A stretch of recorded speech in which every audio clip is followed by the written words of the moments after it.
You're listening to Home Sweet Home with Russ, McClellan, and friends. And here's Russ. Hey, welcome back to Home Sweet Home with Russ McClellan. Having a great time. Man, I'll tell you what, we keep growing faster and faster, pushing 70 real estate brokers, almost always smarter as a collective than we are as an individual.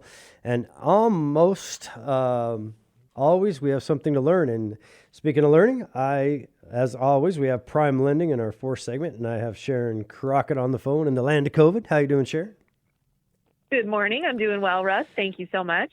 Great. What is happening out there? I mean, it seems like depending on who you talk to, but maybe it's just because it's a year of an election, but depending on who you talk to, you get a different answer. How are we doing with interest rates? How are we doing, in your opinion, as a market, as our market goes in the land of COVID? Well, you know, that's such a loaded question these days. And this year in particular, 2020 is unlike a year anybody's ever seen as far as the pandemic, election, you know, the protesting and the unrest socially that's going on. And so and then rates and the mortgage industry and housing and a lot of rumors out there, you know, is there going to be a bubble? Is there not going to be a bubble? Are people confident and able to find a responsible mortgage?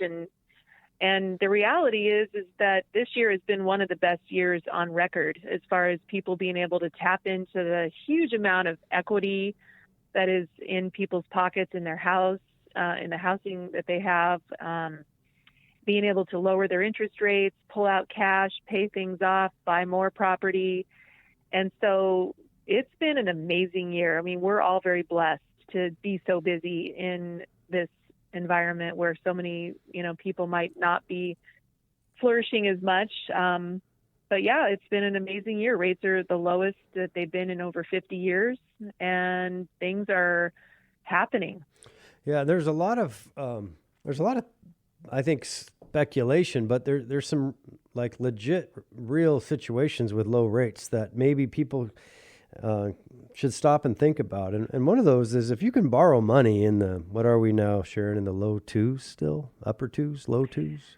Mid to high twos to low threes, really just depending on what you're doing, whether you're, you know, purchasing, refinancing, pulling cash out. There's a myriad of different rates depending on your situation. Yeah, I read an article the other day. When you have rates, let's say even, you know, low threes, where you can go tap that equity that you spoke of based on the strength of the market, depending on how long you've owned a home or how long you've owned an investment. And you can leverage that and go buy a couple other second homes or investment properties with that low rate. It's an amazing amount of tax benefits and potential appreciation and equity that you can get by doing so, because these are 50-year low situations. And it probably, although we think it's going to last, I mean, I believe we think it's going to stay pretty low for a while, at least into the distant future. But we know at some point it's probably going to go back up. And if we could be the person that had the crystal ball, then I guess we wouldn't have to work. We'd just buy the right stock and predict the future. You know, so, but what we do know is that right now, boy, what a great time to tap some of that equity and refi. And you're probably seeing that happen a lot, where you go out and buy something else and then get those depreciation tax benefits or interest deductions and really maximize your assets based on that low rate. Absolutely. Yeah, people are paying cash for second homes in some cases with so much equity, or buying land, you know, relocating, looking at buying vacation homes. We finance homes in all 50 states. And so right now we're financing homes in Montana, Arizona, Wyoming, Idaho, you know, here, of course, in Washington State. We have a lot of people relocating from California and Oregon. And so the options are just outstanding for people to, you know, expand. And a lot of people are working remotely now, so they're able to open up even more options, whereas before they might have felt like, well, not quite ready to buy that vacation home yet, but now they can work from that vacation home. So it's just been incredible to watch people's imaginations allow them to open up opportunities and be able to take advantage of that. Yeah, I mean, the first time in history that I've been selling for 30 plus years. First time in my history where people can now work where they play and still make the money. Not everybody, but there's a percentage of people that can now live anywhere they want to live as long as they can get on the internet.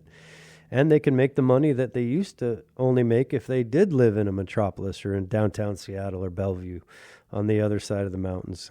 And frankly, why wouldn't they want to come this side if they could? I mean, I'm sure there are some people that love downtown Seattle. I'm not sure maybe as many as it used to lately based on what's been happening over there. But all of a sudden your boss says you can live anywhere you want.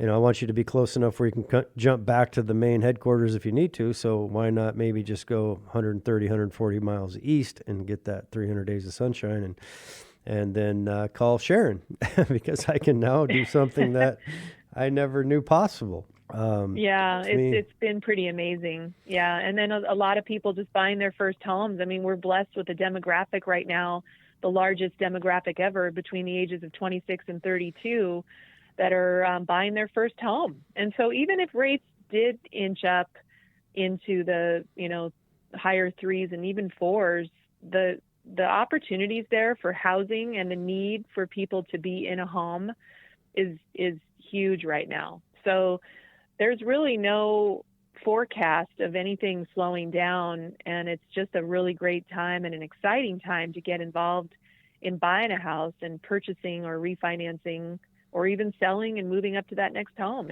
We're having a great time. It's busy and we love it. And I think it's important, speaking of first-time home buyers, for people to realize that I've worked with you long enough, and Michael, that you're willing to listen to people if they don't have a clue what they're doing and help them, frankly, understand the process of buying a home. So there's really no, I just want you to affirm this. I know it's true, but there is no stupid question. That's you're there for people to be a resource, right?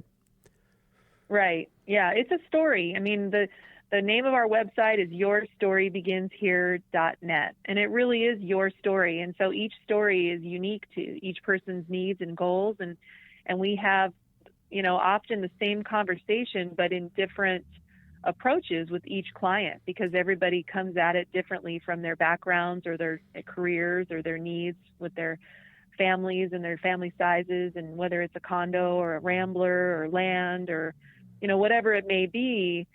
It's so exciting to talk to them and start the conversation and help them through that. Yeah. So absolutely never a stupid question.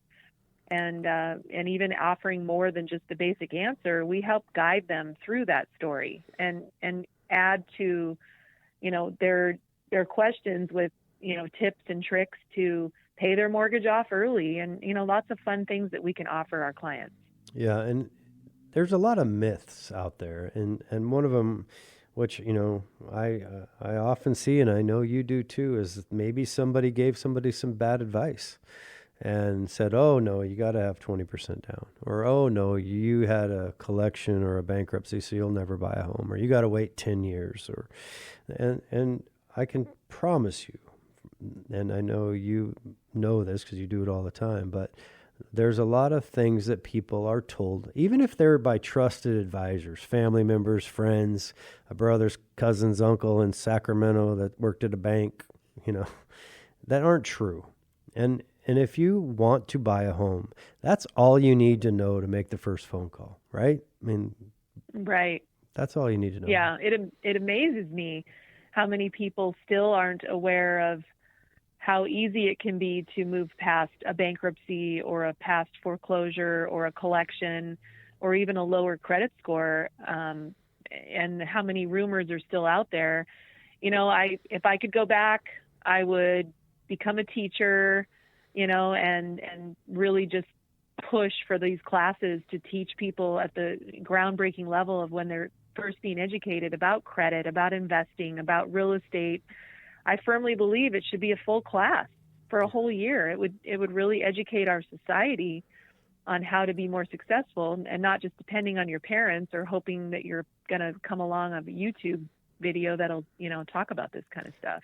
Yeah, and it evolves too. I mean, that's being learning based and being able to understand that not everybody is got the same story, like you said, and that there is probably something there. And what I also appreciate about your company is the creativity and the communication that goes with the creativity to perhaps guide someone if they're not qualified, that you're not going to lie to them. But you might say, this is a plan to get you to where you need to be. And it's not going to be told to them with some kind of a like you're belittling them, but simply you're going to be a counselor for them to say, okay, well, this happened. Maybe this was a tough time, but we're going to help you through that and show you what we need to do to get you in 6 months to buy a house. Yeah, and not to minimize the large scale of buying a house, but it's in some ways it's like a board game, the game of Monopoly, so to speak, where your end goal is to get to a certain property, and maybe you're just not there yet. And so we help people move around the board, taking the steps required to get them to that game piece on the board where they want to be, whatever goal that might be. Right. Well, we're coming to the end of the segment, but I can tell you that from personal experience, we've worked together for several years. Both you and Michael are very passionate. You have conviction that is rare in the game of real estate finance. And so greatly appreciate all that you've done for our clients and our brokers. And I believe, like you, things are going to be, even though they seem a little negative right now, a little polarized right now, land of COVID's no fun, but good things are going to stay here. And in the long run, like we always say, tough times don't last, but tough people do. And with the right counselors, you can too own a home. So I appreciate it. Thanks for calling in. And you bet. Anyway, like I always say, I appreciate having Sharon Crockett and Michael as co-hosts of this show and sponsors of this show. Hey, today maybe go outside, take a deep breath, walk around a little bit, throw the phone in the drawer once in a while, spend some time with your friends and family, and live in gratitude. It takes a lot of stress off. I appreciate you tuning into our show each and every week. Thanks, Sharon. Thank you. Have a fantastic Saturday.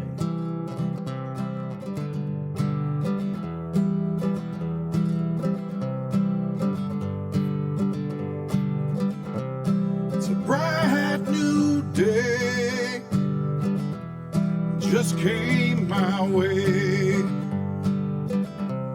I bought a new home, yeah, home, sweet home, oh, home, sweet home.